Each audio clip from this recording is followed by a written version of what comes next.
Parents. Throughout history, we've struggled to get it right.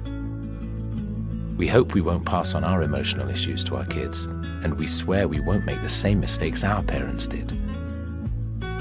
We all have great intentions, but something seems to get in the way. Let's look at what that might be. At Circle of Security Parenting, we believe that being emotionally available to our children and their needs is the key to doing our best as parents.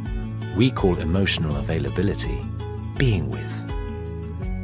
It means teaching emotional intelligence by being with our children in all their feelings, like sadness, joy, anger, curiosity, pain, frustration, excitement, and so on.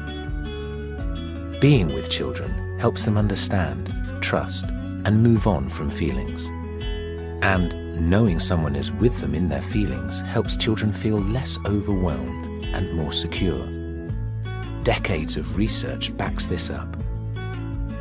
For parents, some of this comes easily, but other times our children express emotions that make us uncomfortable, so we pull away or try to overrule their feelings, which leaves them on their own. We do this because our children's feelings can trigger strong emotions in us. We think of it like this: our history during childhood of how core people responded to our different emotions creates the background music for how we experience our children's feelings.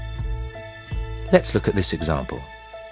This girl and her father have been enjoying time together in the park, but suddenly aware of the time, Dad says, "We need to go."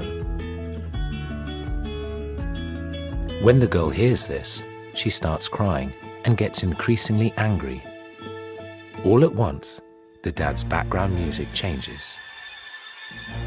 The background music that is playing for the father right now, we call shark music. As it turns out, the dad's own mother was uncomfortable with loud displays of emotion, and she didn't know how to handle them.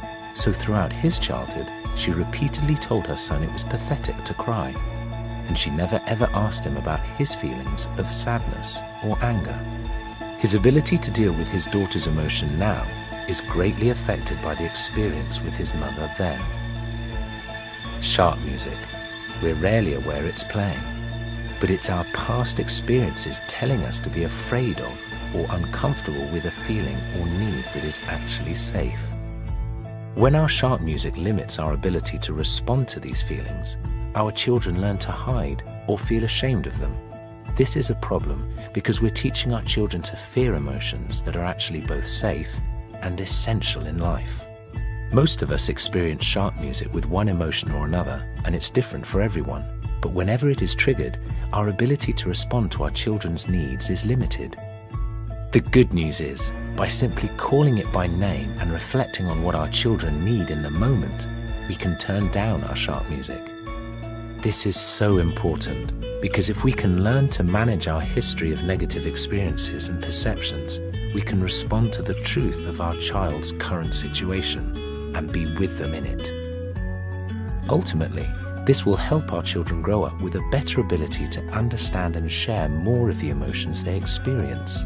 There's no escaping it. Strong feelings are a challenge to manage as parents, but our children always benefit when we have an accurate response to what's happening, rather than reacting to the shark music we're bringing into the relationship. Remember, there's no such thing as perfect parenting, and blame never helped anyone feel more secure. That includes blaming ourselves. But the more often we can identify our shark music, the better off our children will be.